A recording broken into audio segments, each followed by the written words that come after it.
welcome to the Fantasy Rewind podcast. I'm your co-host, Dylan Stoll, and as always, I'm joined by my friend Mike. Hey!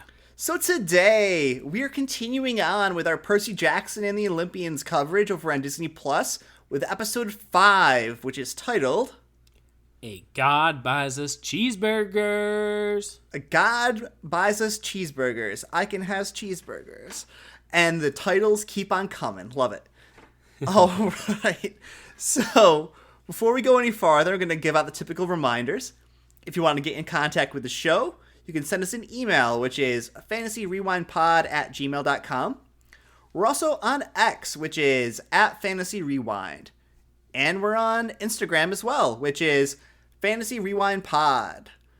All right, without any further delay, Mike, let's dive into this Percy Jackson rewind. Fantasy Rewind. All right, Dylan. So I'm just gonna real quickly kind of go through this broad strokes, and then we'll just jump into some of the things we want to talk about. In this episode, we have our characters realize that, oh, Percy's alive, great. We can't take another train or a bus or anything because we have the cops looking for us because we, busted up a train and we blew a hole in the arch. Ooh. St. Louis Arch is smoking. Yeah. So they decide we're going to just walk to Santa Monica. And so they start walking down the highway and a motorcycle starts going and they're like, okay, let's hide. So they kind of sit down, they're talking to each other, and this motorcycle stops.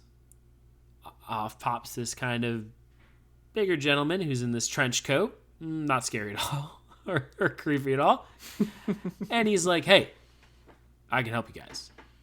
They're like, what? And they're like, yeah. And turns out he is Ares, the god of war. And so he's like, meet me at the diner up ahead. And they're like, oh, fine. So they go and they meet Ares. And basically Ares makes a deal with, I'll help you guys on your quest because, I want to help my dad out. And we don't need a war on Olympus. I couldn't have had a bigger eye roll. Says the god of war. Yeah. Couldn't have had a bigger eye roll for that. He's like, go get my shield from this water amusement park that's, just down the road or whatever. It's kind of funny how these things just sort of pop up. In the books, it was always funny. And Annabeth and Percy agree because their choices are help me or die. Pretty much, yeah. And so Grover ends up staying with Ares as collateral so that they actually come back. Right, a little hostage. Yeah. And Annabeth and Percy go. They find out that this park is not just a regular old park. There's celestial bronze there, and so this was made by a god, and they were like, oh, it's made by Hephaestus. Well, Annabeth figures it out. Percy's just kind of like, ooh. And they put a few clues together and kind of get Hephaestus' story in this park about him kind of being the outcast of the gods and being treated pretty poorly. And, never accepted by his mother because has a lame leg, and, he's disfigured in at least some forms of Greek mythology. He's disfigured. In the show, I thought he didn't think he looked disfigured, but he created a trap to trap Hera, which was the throne, and in this case, they find that the shield has been trapped, and Percy sacrifices himself again to rescue the shield and therefore rescue Grover and help them on their quest. And it really kind of shows the evolution of Annabeth and Percy's relationship there. But we'll talk more about that in a minute. Hephaestus comes out and basically tells Annabeth, like, hey, you can go. And she's like, I'm just going to try and figure this out. He's a good person, and he does. This is not something he deserves. Hephaestus ends up taking kind of pity or just sort of understands the situation Annabeth is in and Percy's in and frees Percy and lets them leave with the shield.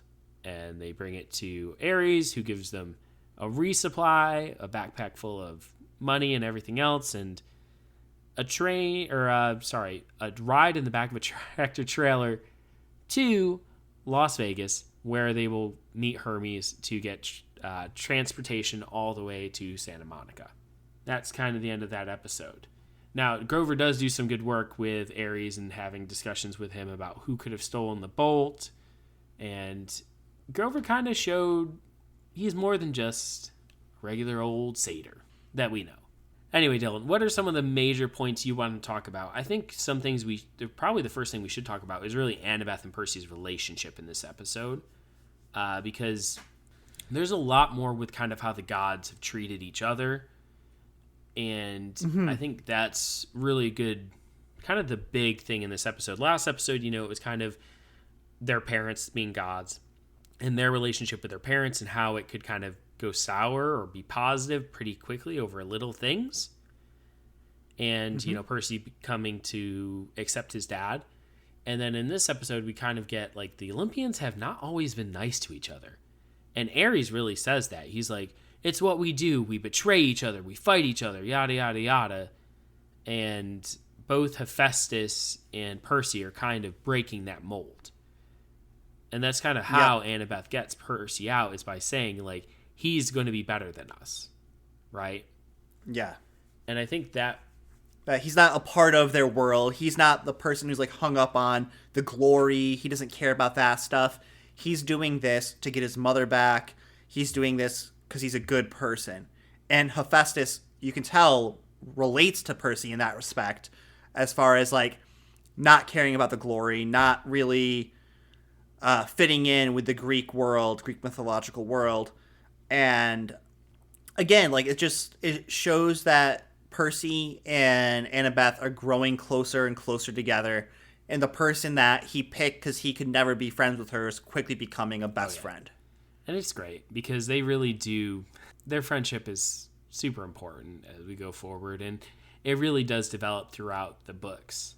But I liked it. I liked this episode for that, and for kind of showing that dark side of the gods, like Aphrodite, going with Ares, even though she's married to Hephaestus, like constantly cheating on her husband. And like how terrible that is. I mean, honestly, the whole story of Hephaestus and how he got with Aphrodite is pretty messed up in the first place. 110%. But like that's Greek mythology for you. Like it is so messed up as far as relationships, offspring, so incestuous and so twisted. Yeah. But yeah, thankfully, it's not gonna be all about that stuff here. This is more about like Percy's story. The other thing I do want to talk about though is just Ares in general. Definitely need to dive in and a little bit. Yeah, so like this is the first time that we've met Dionysus, Mr. D, who runs the camp, but this is the first time that we're having our heroes, our characters, Percy and Annabeth and Grover, meet a full-fledged Olympian god. And so what do I even want to say? Like the reverence that they pay to Ares isn't because they like him, isn't because they are fans of his work, even though Grover tries to schmooze him a little bit and sing his praises about the different wars and everything. But it's because this dude can kill you with the blink of an eye. And he's prone to do that. So what was your first impression though, Mike, as far as how they portrayed Ares, the rough, gruff biker dude that he was in the series here? What was your first impression of that? I thought they kind of hit him on hit it pretty well. Did he match the picture in my head? No, not necessarily. I did picture him a little bit more imposing, like muscles on muscles. But I mean, the actor they have playing him, I think, did a really good job. And he really kind of got across that gruffness and that almost craze a little bit, right? In the diner, there were some points where his fervor was really there, and his ability to get people kind of riled up. Grover used that to his advantage, right? But right, to rile himself up. You see, he does try to get people irritated or agitated, and he was trying to do that with Percy a lot. Annabeth was kind of over it, and Grover picked up on that and could tell Ares' disdain for Athena and her children. Right. Because he got really upset with Annabeth a few times about her kind of thinking through some of the things he was saying and whatnot. So I thought they did a really nice job with that. And I really liked those conversation pieces with Annabeth and him and with Grover and him, because showed Grover has, like, you know, he's a pretty cunning person. Some wit. Yeah. Mm-hmm. He knows how to kind of get information out, and we haven't always seen that with him. So I think this episode was really nice to get both Annabeth and Percy's relationship kind of closer, and Grover sort of going into his own person, and that kind of led into the next episode too with Grover as well. Yeah, definitely.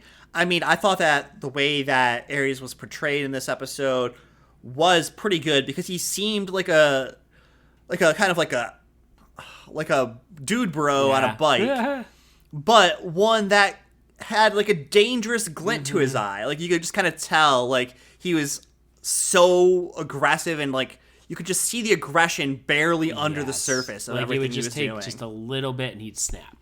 Yeah, that's a good point. Exactly. One thing I did want to mention as well, and we already kind of talked about how Grover was able to use like his cunning, his wit, to try and twist some of what Ares was doing back on himself and try to get some information out of him.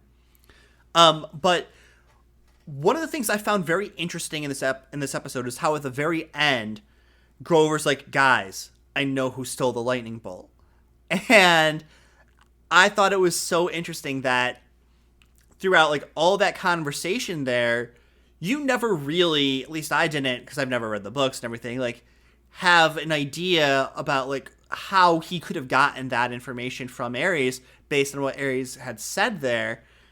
But he seemed very confident in his ability to deduce who was the real lightning thief there. So I just kind of wanted to ask you, like, if you thought that the way that Grover just like comes out with that was on brand for him, was like earned, I guess, or is it more of like I'm just gonna guess this person based on. I'm gonna be honest, I don't even remember if that was in the books or not. I think maybe that was just done for dramatic effect, but I do like the idea of him kind of sleuthing that out just a little bit. And spoiler alert, it's not the correct.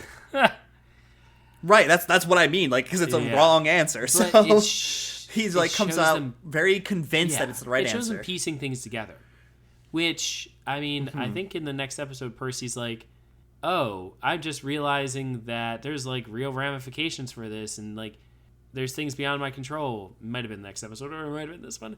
And they were like, "Have you guys known this the entire time?" And they both look at him like, "Yeah, duh."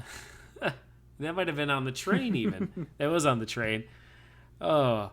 There's all these little moments that kind of have floated together as I've watched all these episodes, but I think it was fine. I wish they had given maybe just a little bit more to lead into who he says. Yeah, might have. I think though, for me, that the biggest takeaway from this episode was still just the Percy and Annabeth relationship, and that I thought was the highlight of this episode as well, because I thought that it was done very well. And also too, like, Hephaestus, I think, was great. Him being like, "I'm going to tell your mom, you know, put in a good word for you." And also, too, like, Annabeth talking about, like, it really showed the differences between Percy and Annabeth, right? Annabeth coming from this world and kind of growing up in it, and her existence being different than Percy's, right? She was a thought given to her father that turned into a child, and how she was eventually kind of left, you know, as her father remarried. She sort of went from being this treasured thing to not. And I don't remember if that was this episode or not, but Percy's, you know, had his mom and grew up with her and had that person, and he was kind of the only one. Whereas, like, Annabeth, like you mentioned, her relationship with her mother, like having to try to constantly earn her love, prove she's worthy of her love. That's been all she's known her whole life, pretty much, since her dad moved on and had more of a second family and everything. But I do think it also shows, like, just how different Percy is from the rest of the the half-bloods, the rest of the Greek gods and everything, because he was raised outside of this. He's not as caught up in their inner schemes and everything as everyone else is. And I think that's part of what Hephaestus liked about Percy and why he let him go as well, is like, just like that spoke to him about that outsiderness feeling. And Percy too, to his point earlier on, and this was just to, again, kind of make the cross connection between how he shifted his view, was really upset that he had to even earn his dad's approval by fighting Clarice at camp to get acknowledged, right? And like how messed up that was. And Animus just like, that's how things are. But he's like, it shouldn't have to be this way. And coming in with that perspective, again, going forward is going to be big. Right, and like I have some stuff I want to talk to you about now, but I'm going to wait till we get to that point in the series. That's fine. Is there anything else that you felt like we should cover for this episode? No, and I'm pretty sure we talked about things that weren't in this episode, but that's okay. That is okay. We can talk about them again when we get to the appropriate time, which probably is next episode. Probably. All right, but that's going to do it for us for episode 5 of... is this episode 5? Yeah, Percy Jackson. Oh my gosh, Season 1. This is episode God 5. Buys Us Cheeseburgers. 3 episodes left. We are almost through. All right, we'll see you next time. Goodbye. Bye.